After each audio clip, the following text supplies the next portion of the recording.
सबसे पहले तो घबराना नहीं है, क्योंकि जैसे ही डॉक्टर एवियन के बारे में बताता है तो घर वाले भी साथ में एकदम घबरा जाते हैं कि अरे ये क्या हो गया, मेरे बेटे को क्या हो गया, मेरे भाई को क्या हो गया। तो घबराना नहीं है पहले तो। और कई बार डॉक्टर्स भी बहुत डरा देते हैं कि नहीं इमीडिएटली ऑपरेशन कराओ, घर भी मत जाओ, यहीं रुक जाओ, घर वालों को बुला लो और आज ही ऑपरेशन करते हैं। ये सब चक्करों में नहीं पड़ना है। Avian is not a life threatening disease. आज तक एवियन से किसी की मौत नहीं हुई, तो फिर घबराना किस चीज़। नमस्कार व्यूवर्स, आज हमारे साथ हैं doctor Vijay Prakash, specialist in avian spine and joint related problems, जो लगभग 20,000 से भी ज़्यादा मरीजों का आयुर्वेद के द्वारा एवियन का सफल इलाज कर चुके हैं। आइए आज हम डॉक्टर विजय प्रकाश जी से आपको मिलवाते हैं। और सबसे पहले सर हम चाहेंगे आप अपने बारे में कुछ बताएं। नमस्कार आप सभी लोगों को। मैं हूं डॉक्टर विजय प्रकाश, सौभाग्य आयुर्वेद, शारदा नगर, कानपुर से। और मैं पिछले कई सालों से, लगभग कह सकते हो आपके पिछले 15 सालों से, ख़ास तौर से avian and spine and joint related problems का ट्रीटमेंट कर रहा हूँ। तो जर्नी की शुरुआत कुछ सन 2000 से हुई थी। 2000 में मैंने BMS किया था ऋषिकुल आयुर्वेदिक कॉलेज हरिद्वार से। उसके बाद से फिर मैं आयुर्वेद के टच में आ गया, और आयुर्वेद में आके जब मैंने गहन अध्ययन किया आयुर्वेद का, और मुझे लगा कि ये तो बहुत ही चमत्कारी और बहुत ही अच्छी विधा है, बहुत ही अच्छी तरीका है जिससे कि हम अपने समाज के कई सारे मरीजों का जीर्णोद्धार कर सकते हैं, उनको रोग मुक्त कर सकते हैं। आज के समय में सोसाइटी में आप देख रहे हैं कि एलोपैथिक ट्रीटमेंट लेने के बाद काफ़ी सारे लोग बहुत परेशान हैं। इवन ऑपरेशन करने के बाद भी उनको सक्सेसफुल रिजल्ट नहीं मिल पाते हैं। मगर जब मैंने आयुर्वेद को अच्छे से समझा तो मुझे लगा कि इससे हम अपनी सोसाइटी को बहुत कुछ दे सकते हैं और बहुत कल्याण कर सकते हैं और बहुत उनके रोग मुक्त कर सकते हैं। तो मैं हूं डॉक्टर विजय प्रकाश, और काफ़ी लंबे समय से इस विषय में कूल्हा खराबी और हिप जॉइंट से रिलेटेड पेशेंट्स का ट्रीटमेंट करता आ रहा हूं। तो आज के पॉडकास्ट का जो टॉपिक है वो है एवियन। तो सर सबसे पहले हम आपसे जानना चाहेंगे एवियन होता क्या है। ओके, तो एवियन जिसको कि बोलते हैं एवेस्कुलर नेक्रोसिस। तो जब कभी भी हिप जॉइंट में ब्लड सप्लाई ख़राब हो जाती है, ख़राब इन द सेंस ऑब्स्ट्रक्शन हो जाता है, ब्लड सप्लाई रुक जाती है, तो वहाँ के टिश्यू की डेथ होने लगती है, टिश्यू धीरे धीरे मरने लगता है और नेक्रोसिस अंदर अंदर स्टार्ट हो जाती है। और यही नेक्रोसिस आगे चल के इतनी ज़्यादा हो जाती है कि फीमर हेड की बोन जो है टूटने लगती है, और टूट करके शेप उसका ख़राब हो जाता है। इसके कई ग्रेड्स भी होते हैं और इसके कई सारे कारण भी होते हैं। कारणों के विषय में भी हम आगे जाएंगे और ग्रेड्स के विषय में भी हम आगे इस पॉडकास्ट में आगे भी बात करेंगे।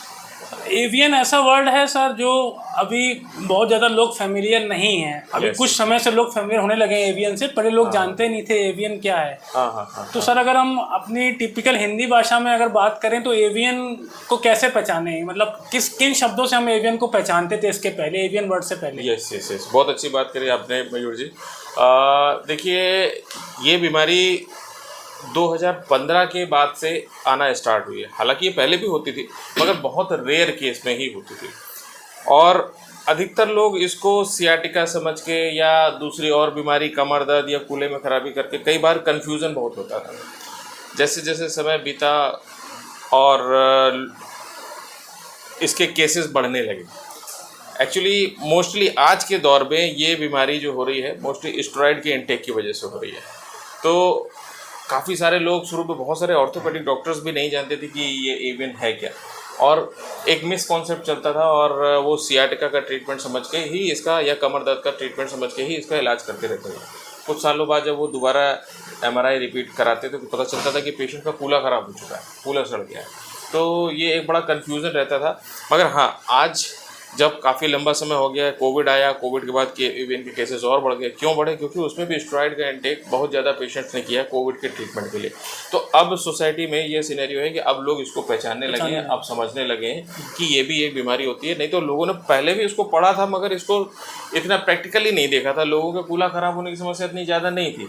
अधिकतर लोग कमर दर्द के इलाज या घुटना दर्द का इलाज, इन सब चीज़ों में उलझे रहते थे और कूल्हे की तरफ इतना ज़्यादा ध्यान नहीं देते थे। मगर आज ये केसेस बहुत दिन ब दिन बढ़ते जा रहे हैं और लोग इसको पहचानने लगे। किस एज ग्रुप के लोगों को ये बीमारी ज़्यादा आपको देखने को मिल रही है? देखिए, वैसे पहले तो ये ज़्यादा एज के लोगों को होती थी जी। जैसे कोई गिर गया, चोट लग गई, एक्सीडेंटल इंजरी हो गई, या जो लोग अल्कोहल लेते थे, लेते लेते काफ़ी लंबे समय बाद उनको एवियन हो जाता था। मगर आजकल ये सिनेरियो बिल्कुल चेंज हो चुका है। अब ये युवा एज के, यंग एज के लोगों को बहुत ज़्यादा हो रहा है। ख़ास तौर से आप ये मान के चलो 18-20 साल की उम्र से भी स्टार्ट हो जाता है। रेयर केस में 5-6 साल के लोगों को भी हमने देखा है, जिन लोगों को, बच्चों को, छोटे छोटे बच्चों को भी एवियन हो रहा है। और 30 साल, 32 साल, 35 साल की एज में तो सबसे ज़्यादा है। इसका एक कारण और भी है, सेडेंटरी लाइफस्टाइल, ज़्यादा वर्क ना करना, दिन भर कंप्यूटर लैपटॉप में बैठे रहना, दिन भर चेयर में बैठे रहना, फिजिकल एक्टिविटी ना होना, और डाइट भी बहुत बड़ा कारण है, जिसकी वजह से आजकल ये यंग एज के लोगों में बहुत ज़्यादा हो रहा है। तो अक्सर हम देखते हैं कि जोड़ों का दर्द या घुटने के दर्द से संबंधित बीमारियां एजेड लोगों को ज़्यादा होती हैं, 50+, 45+ में ज़्यादा होती हैं। पर मैंने आपके यूट्यूब में वीडियोस देखी, उसमें बहुत कम एज के लोग आपसे इलाज करा रहे हैं। तो ये बीमारी सर कम एज के लोगों को क्यों हो रही है, कारण क्या है इसका? वही जो पहले के समय में लोग फिजिकल एक्टिविटी फिर भी ज़्यादा करते थे, लोग वॉकिंग करते थे, साइकिलिंग करते थे, मतलब दिन के क्रियाकलाप को करने में ही उनका काफ़ी फिजिकल एक्टिविटी हो जाती थी। अपने घर के ही काम कर रहे हैं। अब घर में भी इतने ज़्यादा मशीन्स आ गई हैं, ज़्यादा चलना नहीं है, ज़्यादा मेहनत नहीं करना है, ज़्यादा चीज़ उठानी नहीं है, तो lack of exercise, lack of physical activity, या ये कह सकते हो सेडेंटरी लाइफ स्टाइल की वजह से ये बीमारी बहुत ज़्यादा हो रही है। हम ये जानना चाहेंगे कि एवियन को सबसे पहले पहचाना कैसे जाएगा कि इस पर्सन को एवियन हो चुका है, क्या लक्षण दिखने लगते हैं? बहुत अच्छा सवाल पूछा आपने मयूर जी। देखिए, कई बार पेशेंट जो है कंफ्यूजन होता है, उसको लगता है सियाटिका का पेन है। क्यों? क्योंकि एवियन में कई बार ऐसा होता है, पेन का मूवमेंट जो कभी एक पॉइंट में होता है, कभी दूसरे पॉइंट में होता है, कभी पीछे के पॉइंट में होता है, तो पेशेंट कंफ्यूज रहते हैं कि सियाटिका का पेन हो सकता है। और सियाटिका एक चलन में भी है बहुत ज़्यादा, हर आदमी को, हर दूसरे तीसरे आदमी को सियाटिका होता है। मगर देखो, इसको अच्छे से अगर आपको पहचानना है तो आप इस तरह से डिफरेंशियल डायग्नोसिस घर बैठे बना सकते हो कि अगर आपको अपने हिप जॉइंट को राउंड मूवमेंट करने में, मतलब अगर आप हिप जॉइंट से एक राउंड सर्किल बनाते हैं या 8 का सर्किल बनाते हैं, शेप बनाते हैं, अगर उस मूवमेंट में आपको कुछ दिक्कत आ रही है तो आप समझ जाइए कि कुछ ना कुछ कूल्हे में दिक्कत आ रही है। ठीक है, इतना तो हर आदमी अपना घर में कर सकता है। अगर आपको लेग रेस करने में कुछ दिक्कत आ रही है, मतलब आप लेट जाते हो, बेड में लेट जाइए और अपने एक लेग को 45 डिग्री के एंगल पर उठाइए। अगर आपको पेन, शूटिंग पेन हो रहा है, कमर से लेके आगे तक पेन हो रहा है, तो वो सियाटिका का पेन हो सकता है। तो दोनों चीज़ की डिफरेंशियल डायग्नोसिस काफ़ी हद तक आप घर में बना सकते हैं। सर, आपने बताया कि घर में बैठ के कैसे हम एवियन को पहचान सकते हैं। अगर किसी पेशेंट को लगता है उसको एवियन है और वो ओपीडी में आता है, आपको दिखाता है, तो सबसे पहले प्रारंभिक इसकी जांचें कौन सी होती है जो आप कंफर्म करने के लिए कराते हैं पर्सन को एवियन है? यस। देखिए, कई बार ऐसा होता है, शुरुआती स्थिति में पेशेंट को पेन होता है और पेशेंट इधर उधर दवा खाता है और सोचता है कि ठीक हो जाएगा एक आध दिन में। और सबसे प्राइमरी जो इन्वेस्टिगेशन है जिसको बोलते हैं एक्सरे, और वो एक्सरे भी नॉर्मल आता है। First grade, second grade, third grade तक, कई सेकंड ग्रेड तक आप ये मान के चलो एक्सरे नॉर्मल आता है। तो कैसे डायग्नोसिस करें? सबसे अच्छा इन्वेस्टिगेशन है इसका एमआरआई। अगर आपको कोई पेन हो रहा है और उसका कॉज नहीं पता चल रहा है तो आप तुरंत एमआरआई कराइए, उसमें देर बिल्कुल मत करिए, क्योंकि एमआरआई में छोटी छोटी चीज़ भी सामने क्लियर हो जाती है जो कि एक्सरे में नहीं हो पा रही है, वो एमआरआई में क्लियर हो जाती है। तो एमआरआई करने में कभी भी लेट ना करें, तुरंत एमआरआई कराइए। जैसे ही पता चले उसमें आपका फर्स्ट ग्रेड का भी, सेकंड ग्रेड का भी एंड थर्ड ग्रेड का भी क्लियर हो जाएगा। अगर वो फोर्थ ग्रेड हो गया तभी वो एक्सरे में आएगा, वो तब तक बहुत लेट हो चुकी होगी। तो MRI is very important. Sir, ये जो बीमारी है एवियन, क्या ये लोकेशन पे भी डिपेंड करती है कि ईस्ट इंडिया में ये प्रॉब्लम कम होगी या साउथ इंडिया में ये प्रॉब्लम ज़्यादा होगी? क्या इसका लोकेशन से कुछ जोड़ है क्या? देखिए, ऐसा नहीं है।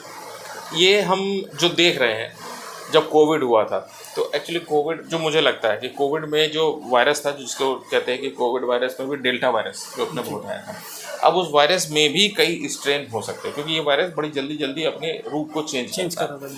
तो हो सकता है कि उस तरफ के एरिया में डेल्टा वायरस में भी कुछ ABCD, अगर कुछ ऐसा कुछ चेंज होगा जिसकी वजह से वहाँ के लोगों में ज़्यादा दिक्कत है। ये मैं देख रहा हूँ कि Gujarat, Maharashtra, south, Telangana and Kerala, Karnataka side में कुछ ज़्यादा है, मगर ऐसा नहीं है। यूपी में भी काफ़ी है और उत्तराखंड में भी काफ़ी है, नॉर्थ में भी है, मगर उतना ज़्यादा नहीं है। एक कारण आपने बताया कि फिजिकल एक्टिविटी कम करने की वजह से एवियन होता है, और अन्य कारण क्या है जो एवियन को बॉडी में उत्पन्न कर रहे हैं? देखिए, सबसे मेजर कारण आज की तारीख में है स्टेरॉयड का इंटेक। नंबर 1 कारण इस समय चल रहा है। लगभग 95% केसेस में स्टेरॉयड इंटेक है ड्यू टू कोविड की वजह से भी, या कभी आपने खुजली की बीमारी हो गई, स्किन डिसीज़ हो गई है, उसमें मतलब स्टेरॉयड खाया, डेंगू का ट्रीटमेंट लिया, उसमें स्टेरॉयड खाया, किसी भी चीज़ के लिए हॉस्पिटलाइज हो गए तो स्टेरॉयड लगा, अस्थमा की दवा खा रहे हैं, SLE सिस्टेमिक लूपस एरिथ्रोमेटोसिस एक डिसीज़ होती है, तो उसकी वजह से भी होता है। मतलब किसी भी तरीके से अगर आपकी बॉडी में स्टेरॉयड गया, इवन 5 डेज़ के लिए भी गया है, तो एवियन के केसेस होते देखे गए। नंबर 1 कॉज तो ये हो गया। नंबर 2 कॉज है अल्कोहल इंटेक। जो लोग अल्कोहल लेते हैं, हालांकि बहुत सारे लोग अल्कोहल लेते हैं, सबको नहीं होता, बट कुछ पेशेंट ऐसे होते हैं जिनको थोड़ा सा भी अल्कोहल लेते हैं बॉडी को सूट नहीं करता और वो ब्लड सर्कुलेशन को ख़राब करता है और एवियन होता है। अधिकतर लोगों का अल्कोहल लेने से लिवर ख़राब होता है, बट एवियन भी एक मेन कारण है। तीसरा कारण आप मान सकते हो कुछ ऐसी डिसीज़ेज़ हैं जैसे कि सिकल सेल एनीमिया। ये एक ऐसी डिसीज़ है जो कि इनहेरिटेड डिसीज़ है, गॉड गिफ्टेड कह सकते हो आप इसको। इसमें ब्लड जो है आधा ख़राब होता है और आधा ठीक होता है, पेशेंट का उससे काम चलता है। इसमें ब्लड जो है क्लॉट होने लगता है, धीरे धीरे उसके बहुत सारे क्लॉट्स बनते हैं और जो के बॉडी के अदर पार्ट्स को भी ख़राब करते हैं। सबसे पहले हिप जॉइंट है, बट अगर यही सिकल सेल का अटैक किसी को ज़्यादा हो गया, इवन अगर उसके वही क्लॉट्स जाके लिवर और किडनी में चले गए तो उन ऑर्गन्स को भी ख़राब कर सकते हैं। तो सिकल सेल वाले केसेस में भी एवियन होता है। ठीक है, 3 कॉज हो गए। चौथा कॉज है आपका कैंसर। कई बार कैंसर के ट्रीटमेंट में कीमोथेरेपी, रेडियोथेरेपी के तरह का जो ट्रीटमेंट चलता है उसकी वजह से भी ब्लड वेसल्स जो होते हैं ख़राब हो जाती है, बर्न कर जाती है एक तरीके से कह सकते हो, और ब्लड सर्कुलेशन को ऑब्स्ट्रक्ट कर देती है, ख़राब कर देती है। तो ये तो 4-5 मेजर कॉज हो गया। आप इसके अलावा और भी बहुत सारे कॉजेज़ हैं, और समटाइम्स हाँ ट्रॉमा वाला भी कॉज है, चोट लगना, जैसे कि पहले ज़माने में होता था, कहीं गिर गए, कूद गए, जिसकी वजह से एवियन हो रहा है। और कुछ कॉजेज़ ऐसे भी हैं जिसको कि बोलते हैं अननोन एटियोलॉजी, मतलब कोई कॉज समझ में नहीं आ रहा, ऐसे कॉजेज़ भी होते हैं। लाइफस्टाइल पेशेंट की लगभग नॉर्मल है, फिजिकल एक्टिविटी भी कर रहे हैं, हम लोग इसको भी मानते हैं, मगर कुछ ऐसी चीज़ें हैं जो कि बॉडी में जैसे केमिकल्स जा रहे हैं, प्रिजर्वेटिव जा रहे हैं ड्यू टू डाइट की वजह से, या ड्यू टू आजकल मिक्सिंग एडल्ट्रेशन बहुत हो रहा है, तो बॉडी में टॉक्सिन्स बहुत सारे एक्यूमुलेट होते हैं जिसकी वजह से एवियन होता है। तो अननोन एटियोलॉजी भी एक फैक्टर है जिसकी वजह से एवियन होता है। ये एवियन ग्रेड्स क्या हैं, और सर एवियन कितने ग्रेड्स का होता है? यस, तो एवियन के जनरली देखिए 4 ग्रेड होते हैं। हालांकि कुछ classification, Michaels stage of classification and Arlett stage of classification, अलग अलग साइंटिस्टों के हिसाब से क्लासिफिकेशन है, बट जनसाधारण के लिए मोटे मोटे तौर पे आप ये समझ लो कि 4 की क्लासिफिकेशन है।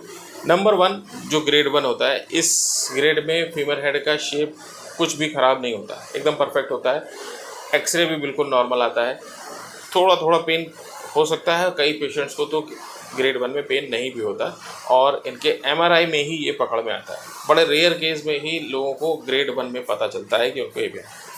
नंबर 2 जो ग्रेड होता है सेकंड ग्रेड, अब इसमें क्या होता है, थोड़ा सा जो परसेंटेज ऑफ एरिया डैमेज है वो बढ़ जाता है। स्टिल नाउ इसमें भी शेप परफेक्ट रहता है और एक्सरे इसमें भी नॉर्मल आता है।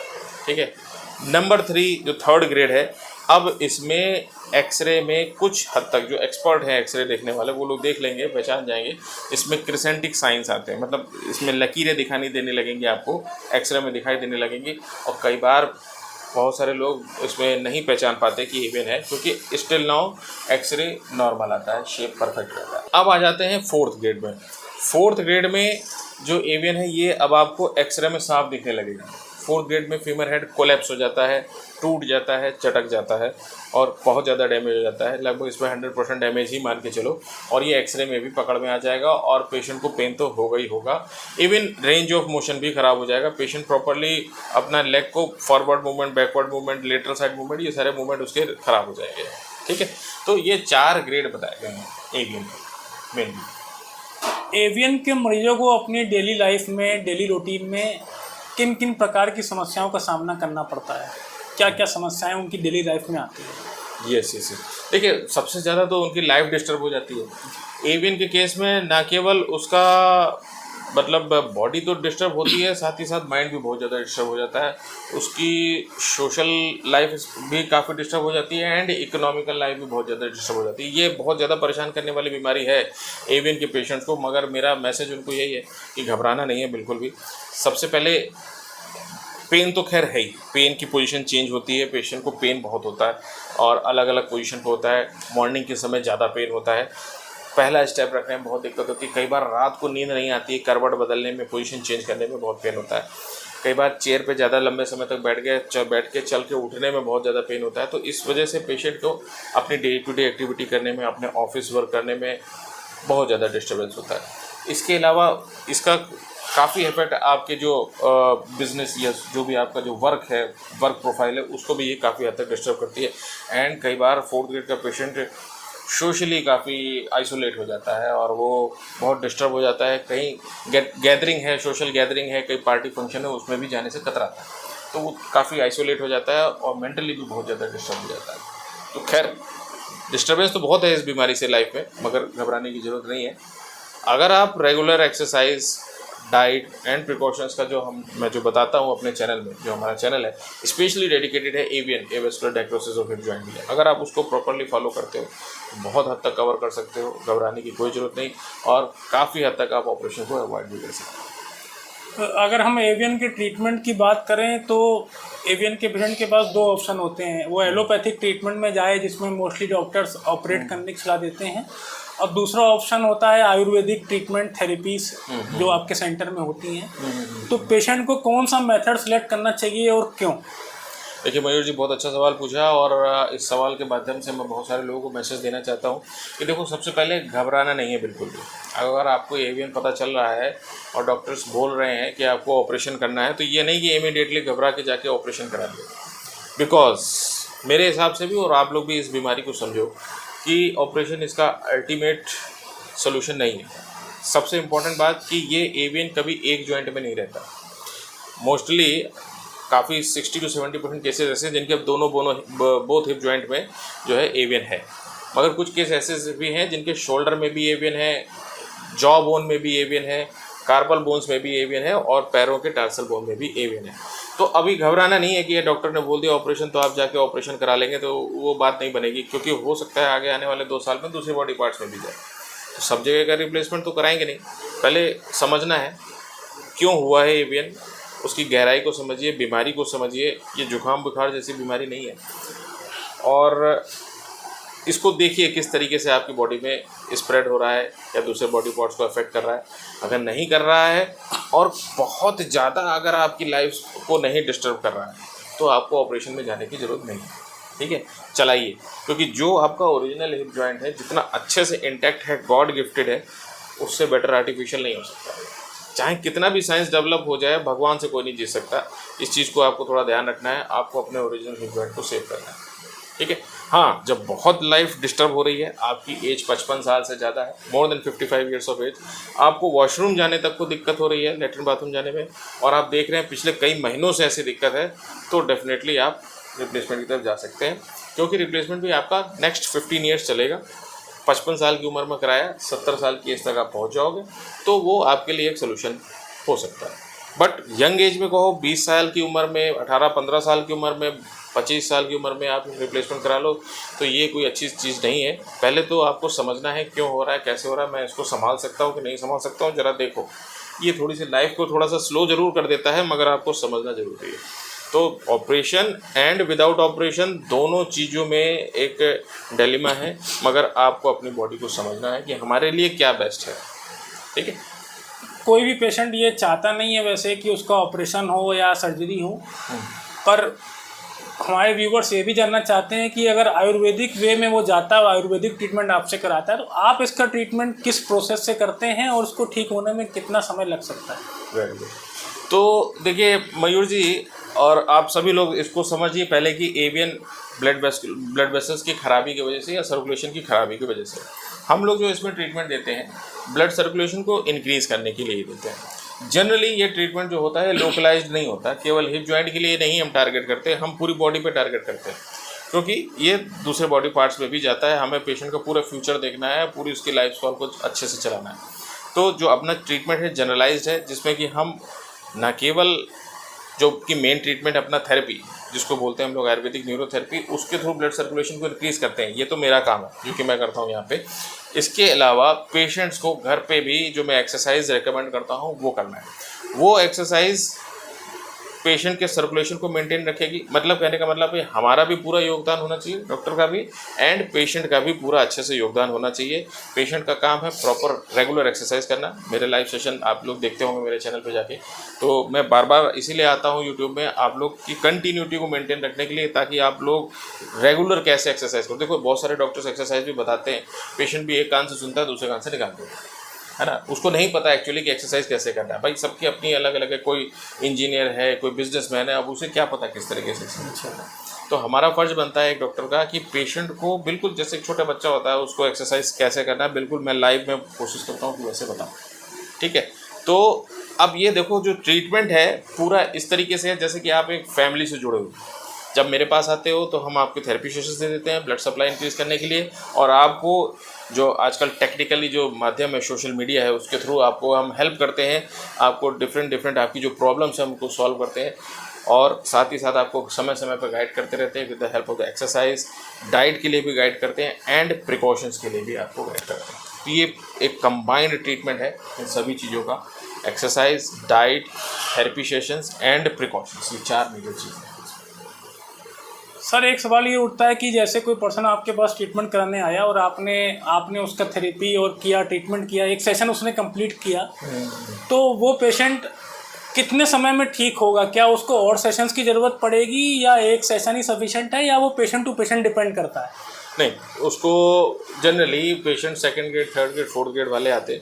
जिसका जितना ज़्यादा ग्रेड होता है उसको उतना ज़्यादा टाइम देना पड़ता है। एक सेशन में नहीं होता, क्योंकि ये कोई कॉमन कोल्ड नहीं है, थोड़ा टाइम लेता है। और हड्डी रोग है, आपने देखा होगा जब हड्डी टूट जाती है, टूटने में तो 1 सेकंड लेती है, मगर जुड़ने के लिए, प्लास्टर बांधने के लिए उसको 2 महीने लगता है। ठीक है, अब इसमें क्या है, उसमें तो फिर भी हड्डी में ब्लड सर्कुलेशन है, अब इसमें ब्लड सर्कुलेशन खराब है, तो जोड़ने में टाइम तो लगेगा ही लगेगा। पहले तो हमें ब्लड सर्कुलेशन इंक्रीज़ करना है, और पेशेंट को जो गाइड करता हूँ मैं प्रिकॉशन, उससे और टूटने नहीं देना है, सबसे इम्पोर्टेंट चीज़। ठीक है, पेशेंट जब एक थेरेपी सेशंस लेके जाता है तो एटलीस्ट उसको एक हेल्प मिल जाती है कि किस तरीके से मुझे अब इससे फाइट करना है। जब 7 डेज़ का आप सेशन ले लेते हो तो उसमें आपको तरीका पता चल जाता है कि मुझे क्या क्या सावधानियाँ रखनी है, क्या डाइट रखनी है, क्या एक्सरसाइज करनी है, एक गाइडेंस मिल जाता है। इसके बाद 2 मंथ्स के बाद हम उसको फिर बुलाते हैं कि भाई अब तुमने फॉलो किया तो तुमको कैसा लगा, पेन कितना कम रहा, या पेन आया तो कितनी बार आया और क्यों आया, आपने क्या समझा और मैं उसको क्या समझ रहा हूँ। फिर एक फीडबैक लेते हैं कि 2 मंथ्स के बाद उसको कैसा रहा, या जो कॉजेज़ थे उसने उन कॉजेज़ को कम रखा कि नहीं रखा। फिर 2 मंथ के बाद जब हम उसको फिर से गाइड करते हैं, फिर थेरेपी सेशंस लेते हैं, या वो मिस्टेक्स को और कम करता है, तो फिर नेक्स्ट सेशन के लिए हम 6 मंथ के बाद बुलाते हैं। तो अब इसमें क्या होता है कि पेशेंट्स की जो पेन आने की जो फ्रीक्वेंसी है वो थोड़ा और कम हो जाती है, और वो काफ़ी हद तक पेन फ्री लाइफ चलता है। स्टार्टिंग ग्रेड वालों को तो काफ़ी हद तक पेन चला जाता है, लगभग 90% पेन चला जाता है। जो जितना समझदारी से उसको फॉलो कर लेता है वो बहुत अच्छे कवर कर ले जाता है, खास तौर से प्रिकॉशंस के बारे में। ठीक है, और जिनका ग्रेड 4th है उनको थोड़ा सा लंबा समय देना पड़ता है, उनको 4 सिटिंग लग जाती है, उनकी चौथी सिटिंग तीसरी सिटिंग के 1 साल बाद होती है। तो इस तरीके से टाइम लगता है ये एवीएन में, ये लंबी बीमारी है, और सही से जड़ से ख़त्म होने में इसमें फुल डिवोशन डॉक्टर का एंड पेशेंट का दोनों का चाहिए। जैसा कि आपने बताया सर, एवियन के पेशेंट जो होता है थोड़ा सा मेंटली भी परेशान रहता है, अपने को सोशल लाइफ अलग होने लगती है उसकी, जल्दी से घुल मिल नहीं पाता सबसे, उसके माइंड में रहता है कि मुझे क्या दिक्कत हो गई, कैसे सुलझेगी। तो एक मैसेज सर एवियन पेशेंट्स के लिए जो आप देना चाहें, जिनको एवियन की समस्या है, उनको क्या करना चाहिए, अपनी प्रॉब्लम को सॉल्व करने के लिए वो आपको कैसे अप्रोच कर सकते हैं, और उनका ट्रीटमेंट कैसे चलेगा? यस। तो देखिए, मेरा एक मैसेज है, जितने भी यंगस्टर्स हैं या यंग एज के जो एवियन पेशेंट्स हैं, सबसे पहले तो घबराना नहीं है, क्योंकि जैसे डॉक्टर एवियन के बारे में बताता है तो घर वाले भी साथ में एकदम घबरा जाते हैं कि अरे ये क्या हो गया, मेरे बेटे को क्या हो गया, मेरे भाई को क्या हो गया। तो घबराना नहीं है पहले तो, और कई बार डॉक्टर्स भी बहुत डरा देते हैं कि नहीं इमीडिएटली ऑपरेशन कराओ, घर भी मत जाओ, यहीं रुक जाओ, घर वालों को बुला लो और आज ही ऑपरेशन करते हैं। ये सब चक्करों में नहीं पड़ना है। Avian is not a life threatening disease, आज तक एवियन से किसी की मौत नहीं हुई, तो फिर घबराना किस चीज़ में? ठीक है, तो आपके पास फुल टाइम है। इतना तो आप समझ गए ना मेरी बात को कि आपके पास फुल टाइम है, घबराने की जरूरत नहीं है कि एवीएन से किसी की मौत हो जाएगी, तो ऐसा कुछ नहीं। ठीक, अब आप अच्छे से स्टडी कीजिए नेट में या मेरे वीडियोस को देखिए, मेरे चैनल्स में जाइए, अच्छे से समझिए इस बीमारी को क्या है जो मैं एजुकेट करता हूँ। बहुत सारे डॉक्टर्स एजुकेट नहीं करते। एक डॉक्टर का फर्ज बनता है कि पेशेंट को एजुकेट करना है अबाउट देयर डिसीज़, कि क्यों हुआ, किस वजह से हुआ और कैसे संभाला जा सकता है। तो अगर आपको किसी भी तरह कोई समस्या है तो हमारा व्हाट्सअप नंबर है, आप देख लीजिएगा और उसमें संपर्क कीजिए। और सबसे पहले जो मेरा चैनल है उसमें जो एक्सरसाइज है, मैं कहता हूँ आप मुझको भी संपर्क मत करो, आप सीधे पहले एक्सरसाइज करो, चाहे किसी भी ग्रेड के हो, आप 4th ग्रेड के हो, चाहे 2nd ग्रेड के हो, चाहे 3rd ग्रेड के हो, किसी भी ग्रेड के हो, आप एक्सरसाइज करिए। डाइट वाला वीडियो अगर आपको मिल जाए तो ठीक है, आप डाइट फॉलो कर लीजिए। इसमें ही आपको घर में ही बैठे बैठे 40 to 50% इम्प्रूवमेंट हो जाएगा। और मेरे बहुत सारे पेशेंट्स को हुआ भी, तभी वो मेरे पास आते हैं। इवन जिन लोगों की कंडीशन इतनी ख़राब है कि वो बेड रिडन है और उनको लैट्रिन बाथरूम जाने में भी बहुत दिक्कत हो रही है, वॉशरूम तक जाने में दिक्कत हो रही है, अगर वो मेरी एक्सरसाइज करते हैं या पूरी एक्सरसाइज भी नहीं कर पा रहे हो आप, अगर उसमें वार्म अप एक्सरसाइज वाला जो पोर्शन है अगर आप उतना भी फॉलो कर लेते हो तो भी आप काफ़ी हद तक कवर कर लोगे। और बहुत सारे पेशेंटों ने कवर किया है और वो इसी बेस पे ही आते हैं हमारे पास जब उनको घर पे 50% आराम मिल जाता है। तो मैं काफ़ी हद तक आप लोगों की हेल्प कर देता हूँ। आप ऑनलाइन इसका फ्री ऑफ कॉस्ट फ़ायदा उठाइए, घबराइए बिल्कुल नहीं, उनको फॉलो करिए। जब आपको आराम मिल जाए उसके बाद आप हमको फ़ोन कीजिए कि सर मुझको इस एक्सरसाइज करने से इतना आराम मिल गया है, अब मैं ट्रीटमेंट कराने आ सकता हूँ, तो मैं आपको डेफिनेटली आगे का रास्ता फिर बताऊँगा। तो डॉक्टर विजय प्रकाश जी ने एवीएन के बारे में काफ़ी महत्वपूर्ण जानकारियाँ हम लोग को दी। और मैं भी ये रिक्वेस्ट करता हूँ जो हमारे व्यूवर्स हैं जिनके वो एवीएन है या जिनके जानने वालों को एवीएन है, वो इस वीडियो को ज़रूर शेयर करें, अपने लोगों को दिखाएं, एक दूसरे को सेंड करें, जिससे एवीएन से रिलेटेड जो उनकी प्रॉब्लम्स हैं वो जल्द से जल्द सॉल्व हो सकें। और इस तरीके के एवीएन से रिलेटेड पॉडकास्ट आपको टाइम टू टाइम हमारे यूट्यूब चैनल पे समय से मिलते रहेंगे। बहुत बहुत धन्यवाद सर आपका।